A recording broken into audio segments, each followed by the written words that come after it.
అరే మామ నీకు డబ్బులు చెన్నాళ్ళు అయిందిరా. నేను కౌంట్ చేయలేదు మామా. ఏంటో ఎట్లా చేస్తావు?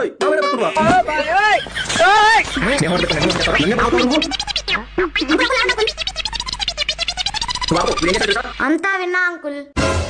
మీలాగే చాలా మంది స్నేహితులు మొదట్లో చాలా అత్యుత్సాహంతో అది మామ ఇది మచ్చా అని మొగుడు పిల్లల కన్నా అన్యోన్యంగా ఉంటారు. కానీ ఏదైనా ప్రాబ్లం అయితే మాత్రం వీధిన బడి గుడ్డలుడిందా కొట్టుకుంటుంటారు. తప్పు వాడిదే చిన్న. నీకు సిగ్గుందా అన్నా? అతను డబ్బు ఇవ్వకపోగా తిరిగి అతని మీదే కలబడతావా? నీలాంటి వాళ్ళ వల్ల ఎన్నో స్నేహాలు ముక్కలవుతున్నాయి. ఈ సృష్టిలో ప్రేమ తర్వాతి స్థానం స్నేహానిదే అన్నా. అలాంటి స్నేహాన్ని అడ్డు పెట్టుకొని నీ స్నేహితున్నే మోసం చేసావంటే ఇక నీకు జీవితంలో ఎవరితోనూ స్నేహం చేసే హక్కు లేదు.